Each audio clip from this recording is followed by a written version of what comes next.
And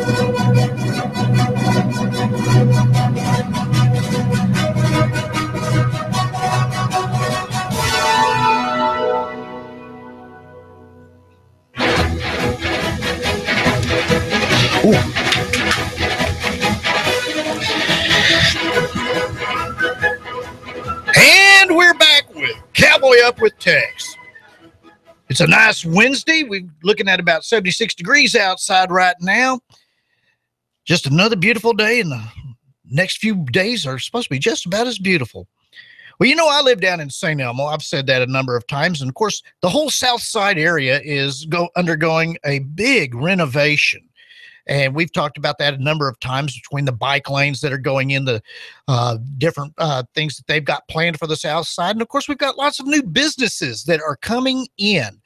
And I stumbled across one the other day. In fact, they're going to be having their grand opening Friday. But they were having, I guess you would call it a soft opening. Well, we've got the general manager of this place, Brian Lutweiler, here with us. And he's going to be having the Imbibe Wine and Spirits.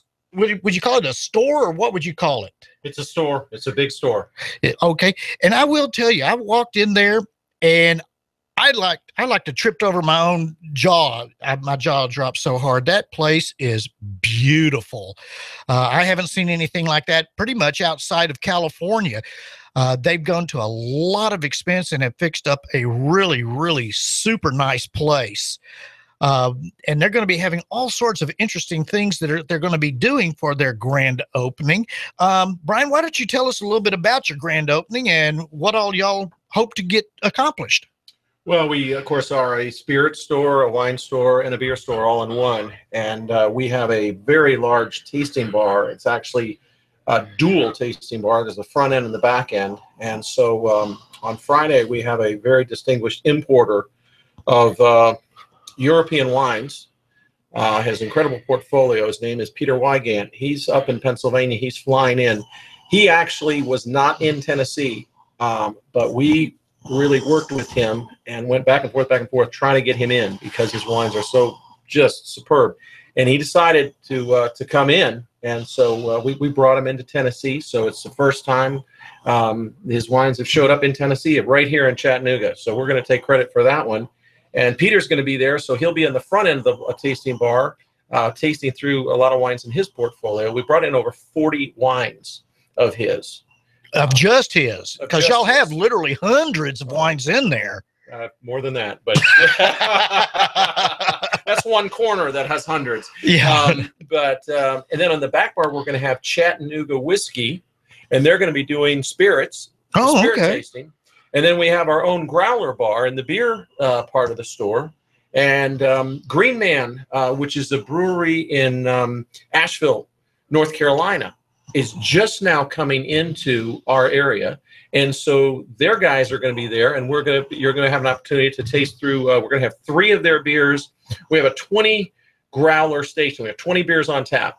Then we sell growlers, and 3 of them are going to be from the Green Man brewery in North Carolina. Yeah, this is the very type of thing that my son-in-law would really, really love.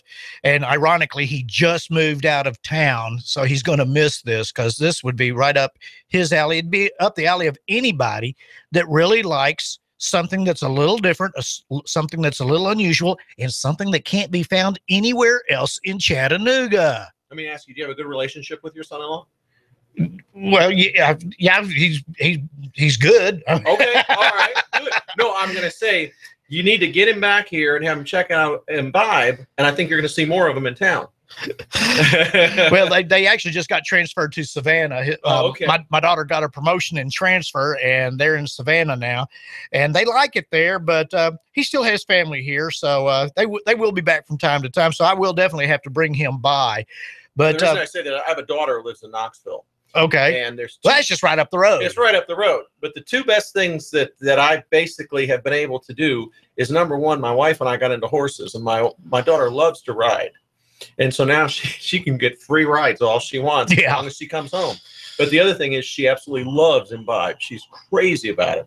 So she's like, horses, and I know where to go get wine. Yeah. So yeah.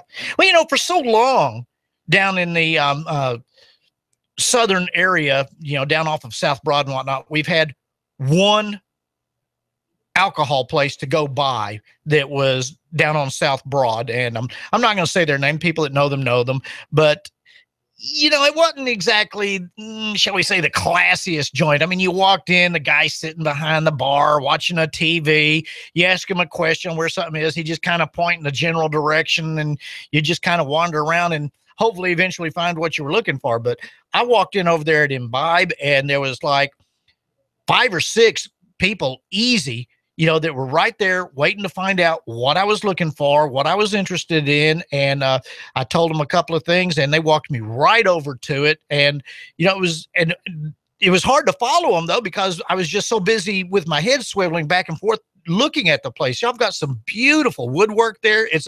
Has actually a really high ceiling in it. So they took the old building that was an architectural firm and advertising firm. I'm sorry, advertising firm that's down there on at 1616 Broad Street, next door to Grant's Trim.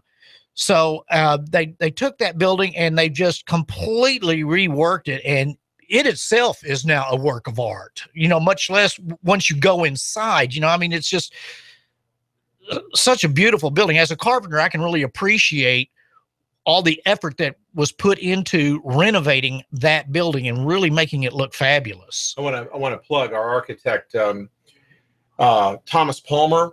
If anybody has ever been, the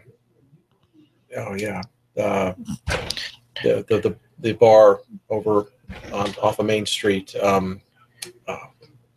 No, nothing like those old age moments. Well, yeah, no, exactly. The flying squirrel. Oh, the flying squirrel, yeah. So architecturally, the flying squirrel has just gotten raised. That's Thomas Palmer. Imbibe is Thomas Palmer, and I want to tell you, we met with Thomas Palmer. He and I went and visited numerous stores, and everything that I was trying to convey to him that I felt was important. This is the 4th store I've opened in my career. And so just over the years, you just learn some things that boy, they did it this way, but it could be done better. And yeah. Thomas was absolutely just so magnificent to work with. And I will say every major concept that we talked about, he was able to bring into this design. And I also want to say I had a national sales manager for one of the big companies. And he came in to check out the store when he heard it was open. Now, these guys are all over the country, yeah, in all the major markets. And he said, this store is phenomenal, as we stood in the middle of it. And I said, our goal was we really kind of wanted to bring an Atlanta type of store to Chattanooga. And he looked at me and he shook his head and he goes, there's no store in Atlanta like this. Well, that's what I was saying a while ago. I haven't seen anything like this outside of California. And even there, that was rare to see something where somebody has made something where you almost feel like just pulling up a chair and you're sitting in one of those big old leather stuffed chairs and just sitting back and sipping on your wine right there in the store. Yeah, how'd you like the library feel? We've got library ladders. They do. They've actually got library ladders that roll around the edge, and they use some of the top shelves for storage areas, which really helps with the overall ambiance of the whole store. Yeah, our racks go up 14 feet. No one does that. And so we have 2 library ladders, and we have over 500 cases of back stock, but it's not in the back room. It's actually in the store. And so visually, it's a stunning, it's kind of a monument to glass. It really is, because if people were to think of the Chattanooga market, where they have the farmers market on Sundays, think about how that building is shaped.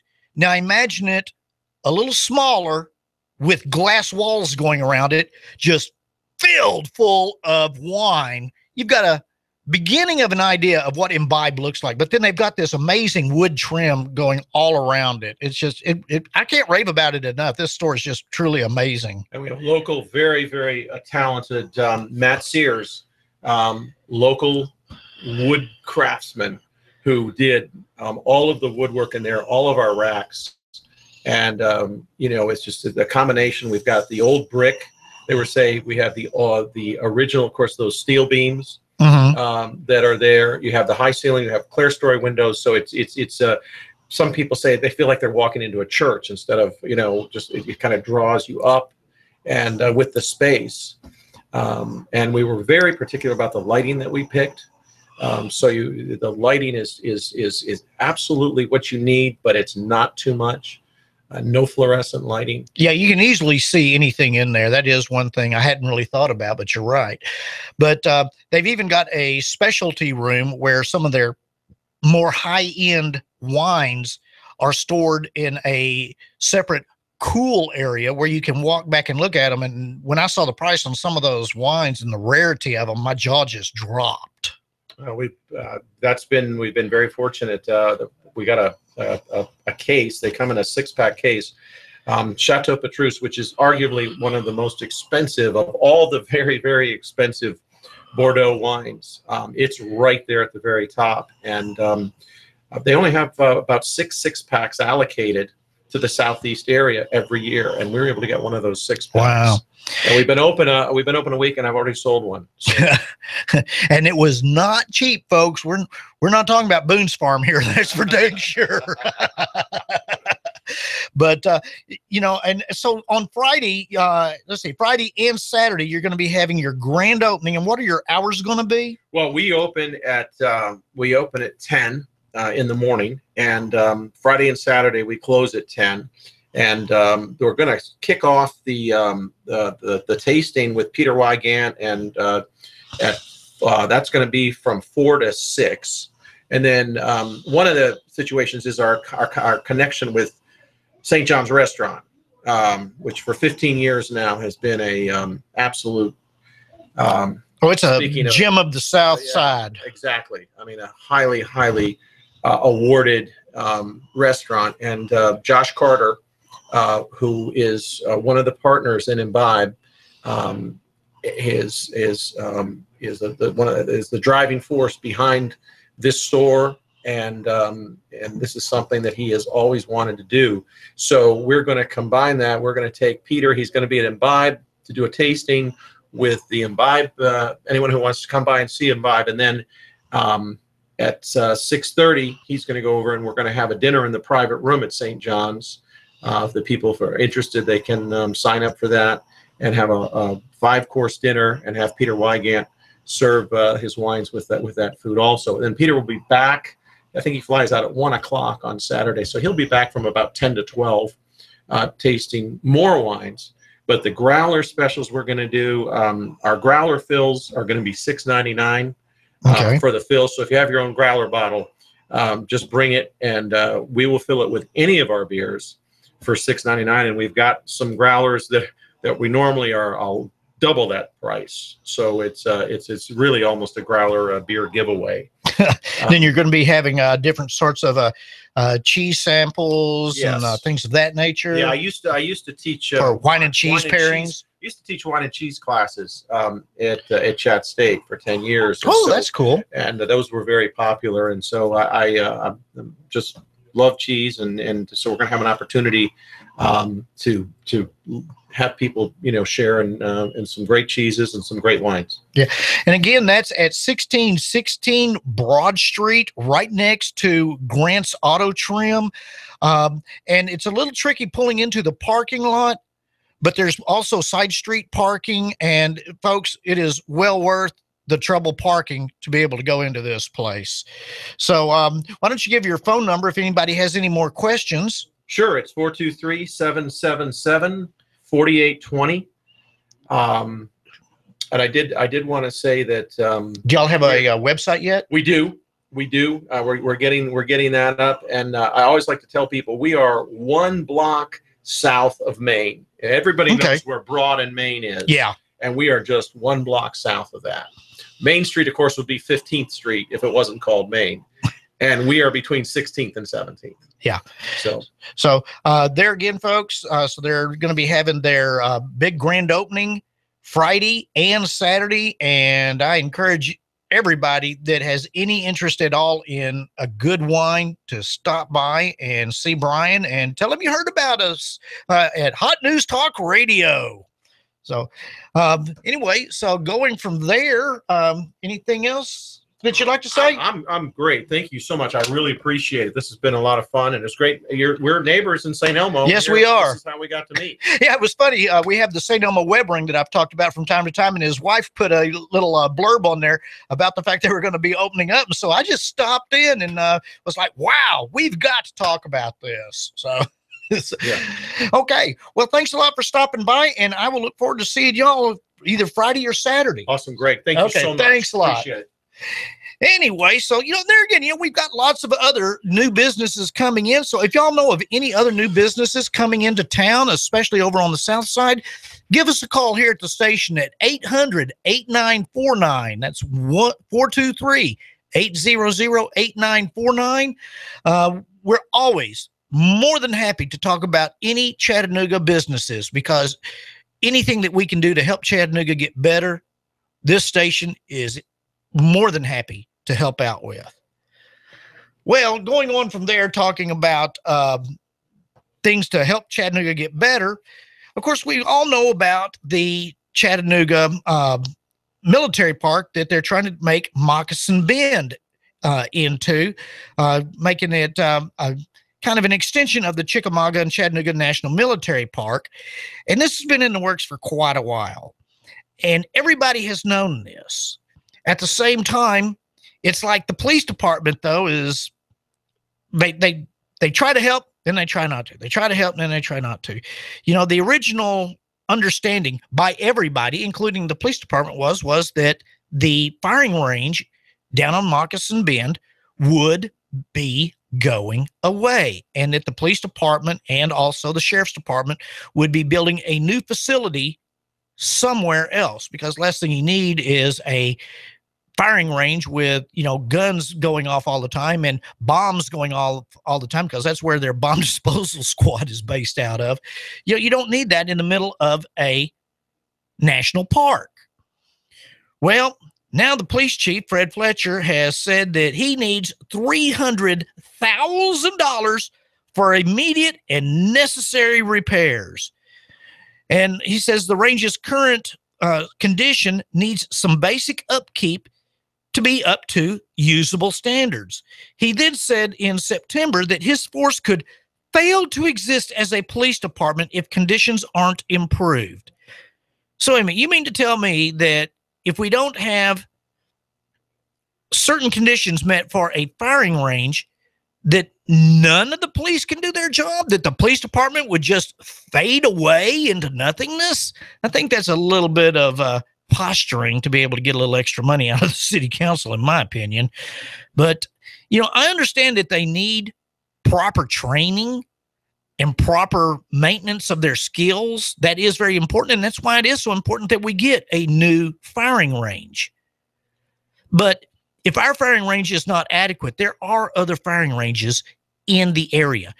They talked about the fact that, well, they've got some of their classroom area that is needed. And I've actually been to the police firing range over there. I went through the Citizens Police Academy several years back. So we went down and we actually were able to shoot guns at the police range. We went into their classroom area, and it is old.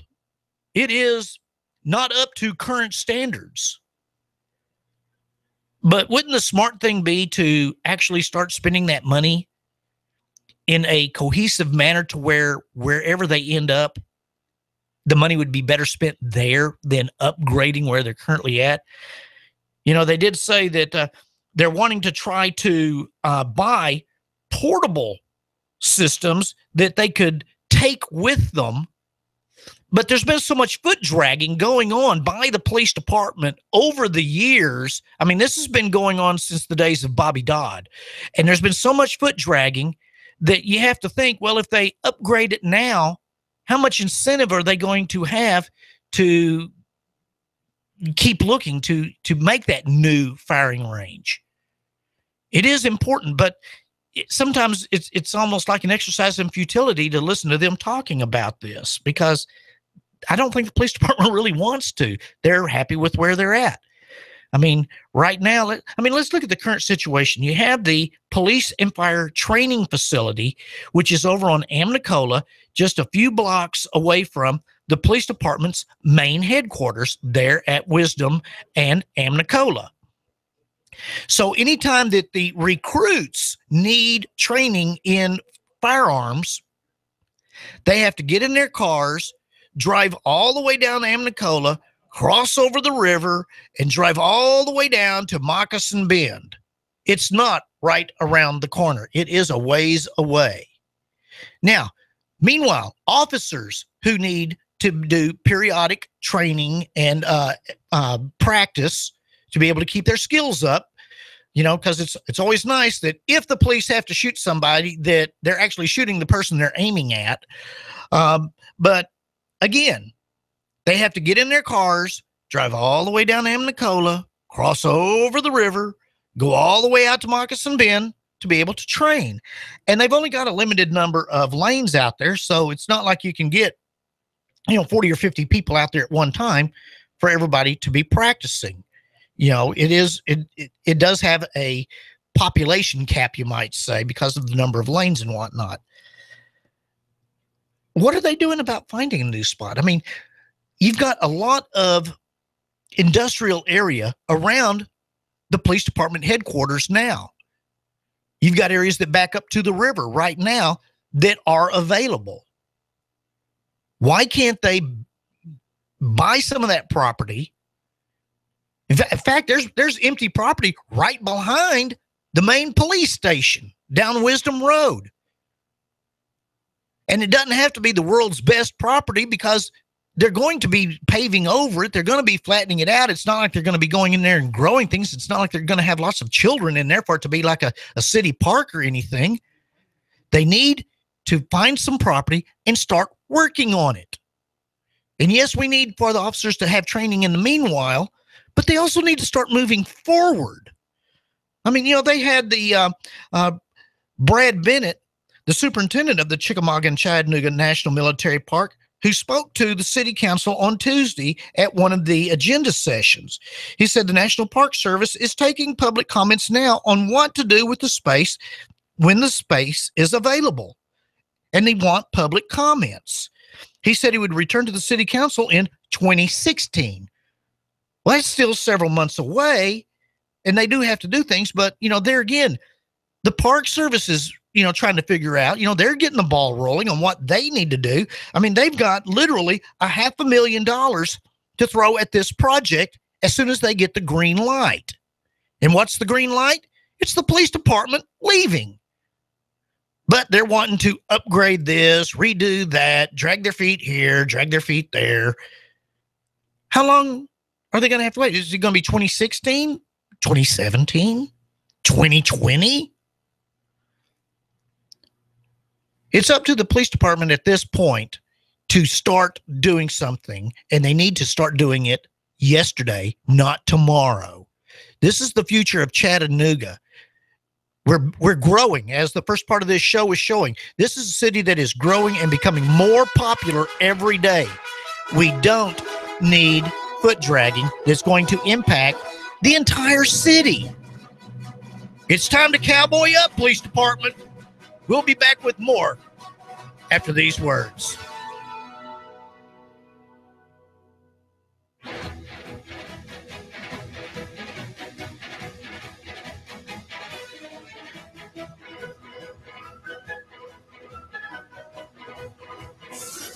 You give us 12 minutes and 40 seconds, we'll give you Chattanooga and the world.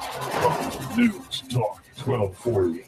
Clear skies will continue through the nighttime. Cool again overnight. Lows into the mid-upper 40s with some patchy late fog. For Thursday, another great-looking day. Lots of sun. Highs 73 to 75. Continued dry and turning cooler for the weekend with highs dropping into the 60s. Did you know your car talks to you? Are you listening? All those beeps, vibrations, and light-up icons are your car's way of communicating. To help you be a safer driver, learn more at mycardoeswhat.org. And I'm WBEF News 12 Chief Meteorologist Patrick Ford. On AM 1240, Hot News Talk Radio. Hi, I'm Rebecca Costa, host of the Costa Report, every Sunday at 9 a.m.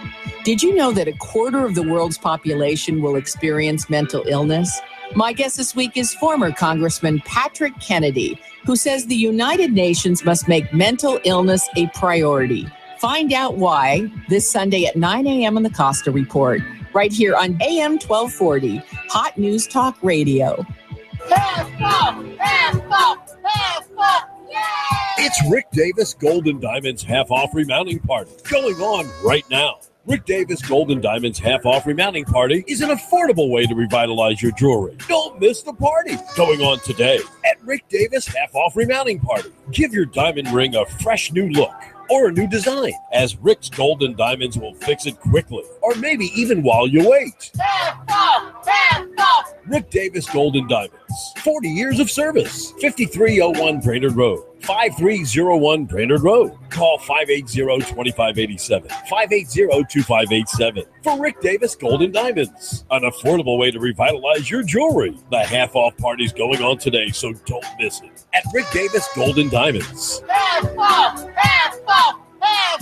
Rick Davis Golden Diamonds, 5301 Brainerd Road. Call 580-2587. Rick Davis Golden Diamonds. Tired of insurance companies? Tired of doctors that won't spend time with you? Do something different. Leave the sick care model of medicine and come to Dr. Danielle Mitchell, the Chattanooga Sports Institute and Center for Health, where we're interested in long-term health solutions, not the quick fixes. Come see me, Dr. Danielle Mitchell, at the Chattanooga Sports Institute and Center for Health. I'm all about the long-term healthcare solutions and doing what's best. On the web, you can find me at ChattanoogaSportsInstitute.com. That's ChattanoogaSportsInstitute.com. Or call us at 875-1005, 875-1005, or find us on social media, Facebook, Dr. Danielle Mitchell, or the ChattanoogaSportsInstitute.com. Let's go, ya! We've got a table here at Delia's and Saudi Daisy, ready to delight in a plate of authentic Mexican food. Delia's spreads a rich selection: loaded nachos, crazy chicken, homemade tamales, maybe the enchiladas with beef, chicken, pork, quesadillas. Every dish beautifully pictured on the menu to help us decide. Join us for lunch or dinner. We're at Delia's and Saudi Daisy on Dayton Pike near the Thrasher Light. Here's dinner. Delia's uses the freshest ingredients, cooked to perfection. Nachos, homemade. Delia's open every day except the Lord's Day. For lunch and dinner, treat yourself to Delia's genuine Mexican food. In Saudi, call 521-7145. That's 521-7145. That smells so good. Smells like a big Italian dinner.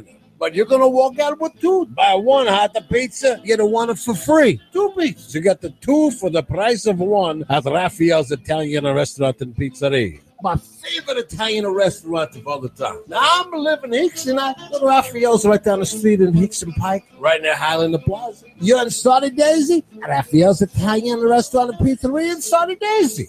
Just next to Saudi Daisy Church of God. Hey, you're on Signal Mountain. There's a Raphael's Italian Restaurant and a Pizzeria. It's right on the main drag. You're going to love the pasta, the pizza. Buy one hot pizza, get a one for free. 2 pizzas. You got the two for the price of one at Raphael's Italian Restaurant and Pizzeria. Tastes so good. Bring the whole family. Come on, Raphael's Italian Restaurant and Pizzeria. Mangia. Salute. You give us 12 minutes and 40 seconds, we'll give you Chattanooga and the world. News Talk 1240.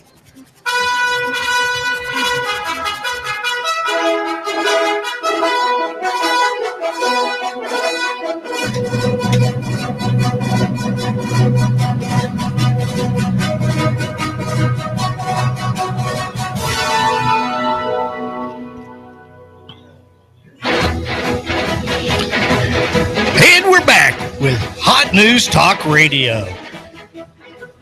And as you know, you can always get Hot News Talk Radio so many different ways. You can get us not only here at 1240 a.m., but you can also get us at hotnewstalkradio.com, where you can come up with all sorts of different interesting things to do, including our half price button, which gives you great deals. You can also get us on YouTube.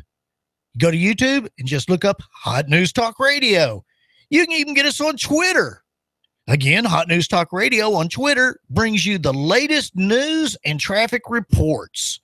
And maybe every once in a while, even something a little humorous. We always need a little humor in our lives. Sometimes more than others. Seems like every time you turn around, the government's doing something that makes us all kind of grimace and need something funny. Because, the founding fathers believed that the good old USA here in her individual states should never be subservient to any foreign power or legal system, and that no foreign legal system or foreign policy should ever be allowed to encroach upon our rights that are protected by not only the U.S. Constitution, but also state constitutions. A lot of people forget that all 50 states actually have their own state constitution, that for those citizens in that state are just as important in a lot of ways as the federal Constitution. Well, there's a law that's been going around called the American Law for American Courts, the ALAC, which has got several different states have also been working on it. And they've got one in Texas called the Texas Laws for Texas Courts, TLTC. And they're doing this to preserve the individual rights of all the citizens and the liberties and freedoms by the state constitution of the state of Texas for Texas citizens. And we as Tennesseans need to see where this is important and how it can affect us as Tennesseans, and why we might want to get our state people to do something that would be Tennessee laws for Tennessee courts. We've been seeing here lately where you've had different places that have been having Sharia and Islam taught in schools, and they've been trying to get Sharia laws instituted here in Tennessee. And this is something that is diametrically opposed to the laws and customs of the United States. I mean, let's face it, folks. These Muslims claim that they're running from an oppressive society, and they come over here and want to replace our laws with the laws of the repressive society they just left. Well, aren't those laws going to be just as repressive over here as they were over there? Only now we're having to obey them too. I mean, look it up in Michigan, Detroit, Michigan. I mean, Dearborn, Michigan has been completely taken over. There are literally entire areas up there that law enforcement cannot go into because those are Sharia compliant zones, and American law enforcement officers are not allowed to go in there. Do we really need anything like that here in Tennessee? Well, the Texas Laws for Texas Courts prevents encroachment from any foreign law or policy or transnationalism that would impact Texas citizens when they enter a Texas courtroom. This is important for, like, when one of the most common ways that this impacts people is when you have child custody cases go before the court where one of the parents is from a foreign land. Next thing you know, they're maybe kidnapping that kid and trying to take him to another country. You see that happen from time to time. Or where they're trying to get custody to take the child to a foreign land. And they keep trying to use their laws from their other countries on a child that is an American child. We need American laws to protect American children. It's that simple. It doesn't matter what state they're in. We need other cases where foreign laws are trying to be applied. It's almost always to the detriment of especially women and children, but to our citizens when foreign laws are tried to be brought in. And of course, one of the problems is that you have some of the people that are really for this, like Judge Ruth Bader Ginsburg. Oh, she's all about international law. She was using this in several different cases where she's talking about how that we need to have laws from other countries like Canada and Europe that take precedence over our own Constitution. This is a member of the Supreme Court that is trying to tout the validity of using international law in her assessing and assigning opinions in the Supreme Court. Now, whether you agree or not with the court's final decision, we have a governing system containing checks and balances for our nation, within our nation, specifically designed to protect our national sovereignty. And when you have people like this who are trying to usurp that, we have to do what we have to do to preserve our national identity. Because if we don't have a national identity, we're not going to have a nation. And if we don't have a nation, it doesn't matter what the laws are, because none of them will apply. You know, the thing about, this Texas Laws for Texas Courts and, its various other entities around the nation is that they don't discriminate or target any specific religion, race, or class. It protects all citizens by ensuring that they are guaranteed equally in a courtroom, regardless of their social or economic status. That's the important thing about America, is we are a nation of laws where no one man is above another because of class or economic status or anything of that nature. If it applies to the poorest among us, it applies to the richest among us. Everybody is equal before the law. And other nations and other nations' laws cannot say that. I mean, one would think that organizations like the Anti-Defamation League, the American Civil Liberties Union, or even the Council on American Islamic Relations would endorse this legislation wholeheartedly.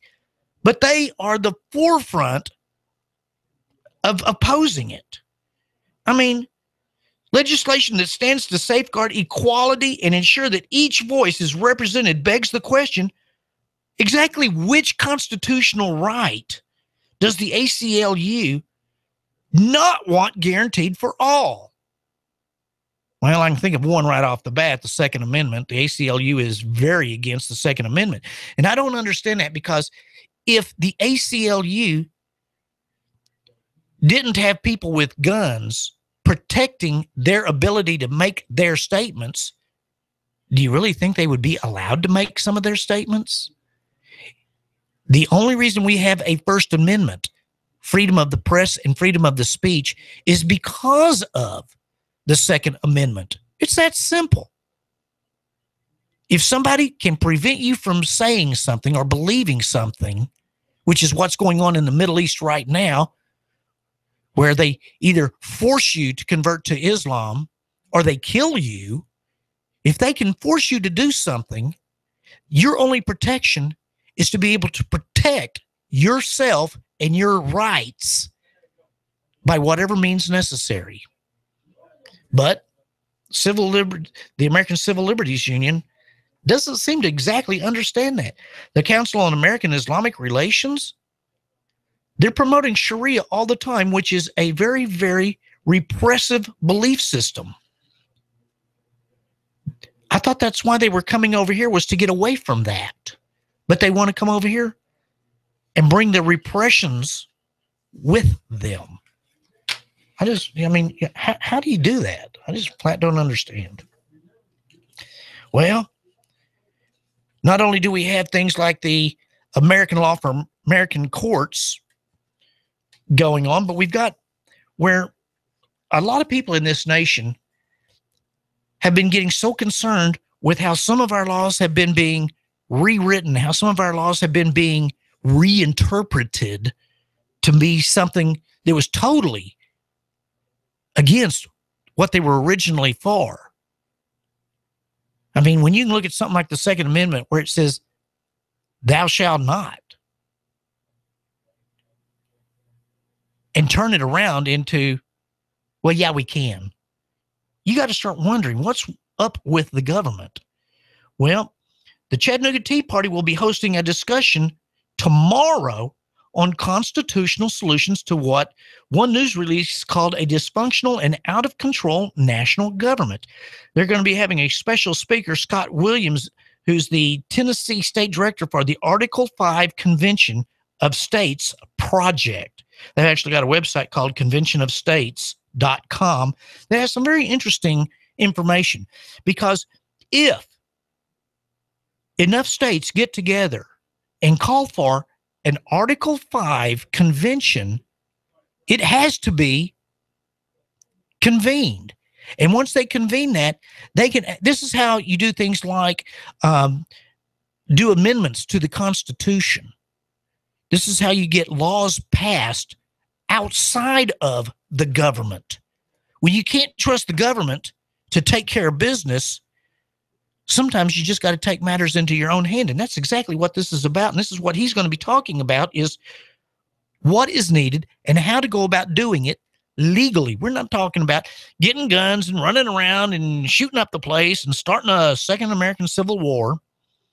Although I sometimes think that that's what the government's actually trying to push, is for people to do that so that they can jump up and down and shoot a lot of people and say that's why we need to take guns away from them, while at the same time totally not doing what the government is supposed to be doing.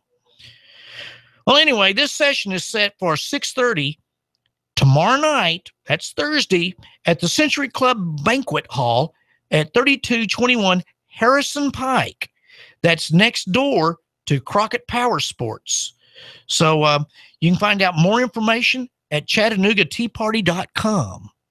And this is something that I don't know exactly how I feel about the Article 5 convention, because at the same time that it could do some really, really good work, it could also be usurped and do some really, really bad things. So it's something that we all need to keep an eye on, whether you want it or not. It's just like our federal government.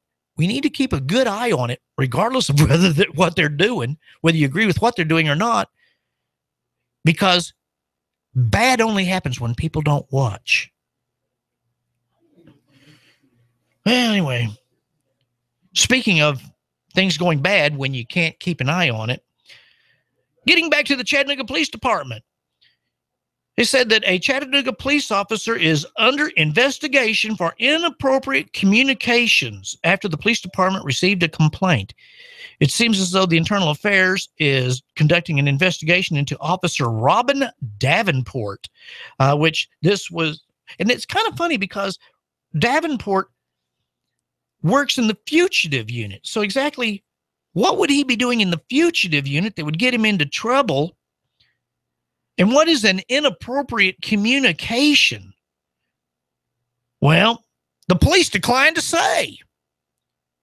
They refused to release any details about the complaint or the investigation. So basically what they did was they said that, well, we're investigating somebody, but we're not going to tell you why or any information about it. Now, that's kind of a closed door thing. You know, and that's one of the problems, I think, with the police department is if you do things out of the public eye, it allows you to maybe, perhaps, occasionally fudge things. If we don't know what's going on, it's hard to know that justice was actually served. There's too many, and I'm not saying the Chattanooga Police Department would do this, but there are too many police departments around this country that exonerate officers that have broken the law, that have killed people even, by hiding the information and not being above board in everything they do. Anytime a police officer is investigated, number one, in my opinion, it needs to be by a different agency than by what that police officer serves. In fact, to me, it needs to be in a completely different county than what that police officer is serving, because you have a built-in network where the DA and the prosecutors and the cities, they work with these people all the time. It's kind of hard to point a finger at a friend.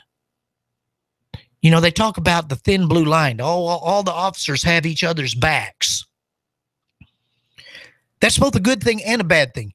Yes, you need to make sure that when you're going into a dangerous situation, that you have adequate people behind you to protect you. You need to go in there knowing that you're not alone and that somebody's going to be right beside you, protecting you, just as you're there protecting them.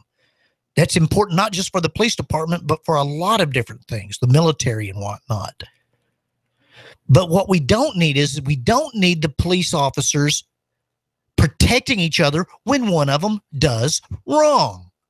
That's called aiding and abetting, which is its own crime. Any officer that does anything illegal needs to be prosecuted, not protected. And when you have people having to prosecute their friends, their colleagues, not everybody, but there's some that might sway them just a little bit. Maybe, well, we'll give him the benefit of the doubt. Police officers can't enforce the law if they don't know the law. They, more than anybody, need to be held up to its standards. Ignorance of the law is not an excuse for me. It sure shouldn't be an excuse for a police officer entrusted with enforcing the law. When something like that happens, a lot of times maybe, the state will step in, like the Tennessee Bureau of Investigation will step in. I think that's a good thing. Get somebody neutral, somebody that is not a personal friend of the people involved, and let them deal with it. And let them be above board. We don't need stuff being hidden. That's where the problems all start. So maybe we'll find out more about this in the upcoming days. I certainly hope so. Well, speaking of things being hidden, doing things, behind closed doors and whatnot, the establishment is striking again. Of course, John Boehner stepped down from his position as Speaker. Well, not really, because he's still Speaker. He said that he would step down when there was a new person to take over, that he would stay Speaker until they had a replacement.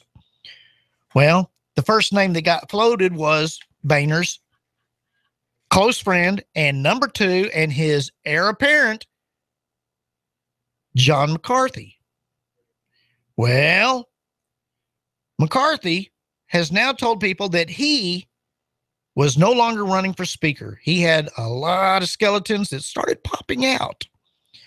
He had a number of problems, and it became apparent pretty quick that there was enough people that did not want him to be Speaker that he was not going to get it. So once he bowed out, Boehner postponed the election for Speaker, even though there were still 2 candidates in the race.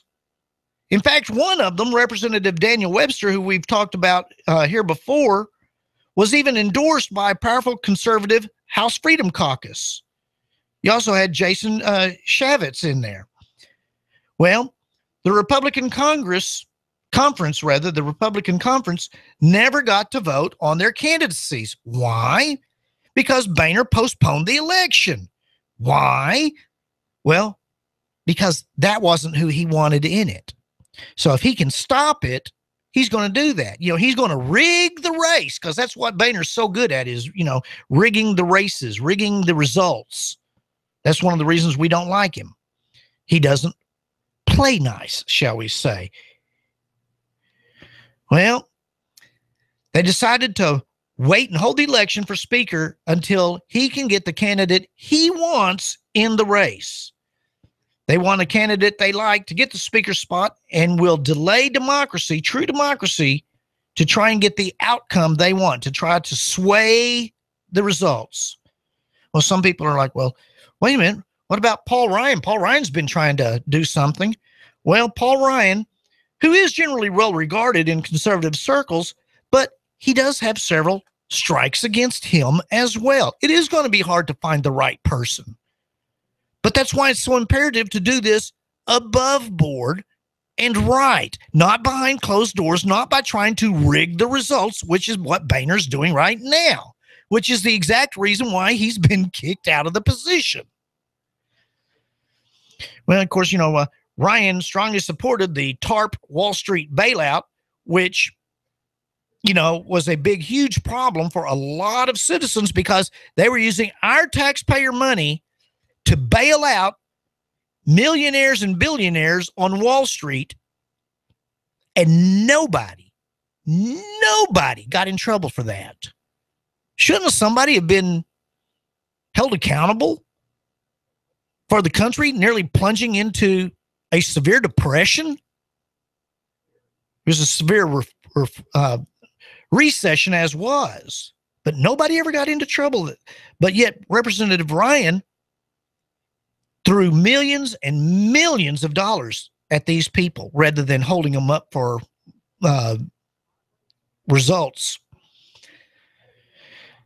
He also teamed up with liberal Washington State Senator Patty Murray to pass the Ryan Murray budget back in 2013 that increased federal spending, hiked users' fees at a lot of parks and whatnot, and paid for the plan by counting on cuts down the road. And we know those cuts down the road never actually make it here. By the time they get here and they're supposed to be cut, they've made some sort of new deal where the cuts don't evolve at all.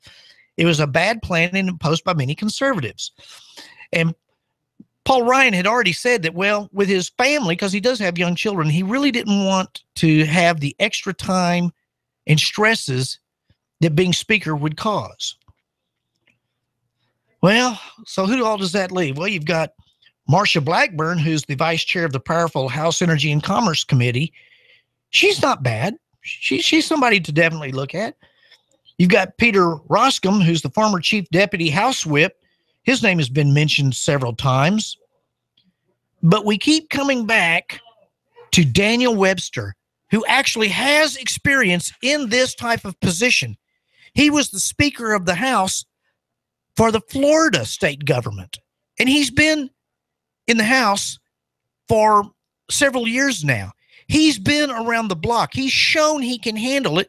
And he's somebody that's already gotten the backing of a number of different influential groups. And for Boehner to sit on him like this is wrong. And we need to call our local representatives and tell them that they need to pressure them to have an election, and we need to pressure them to vote for somebody like Daniel Webster, somebody that's going to get in there and get the job done. Call your representatives, because they can't represent you if you don't tell them what you want. That's American government in action. We'll be back tomorrow with the Weekend Roundup. We'll see you then.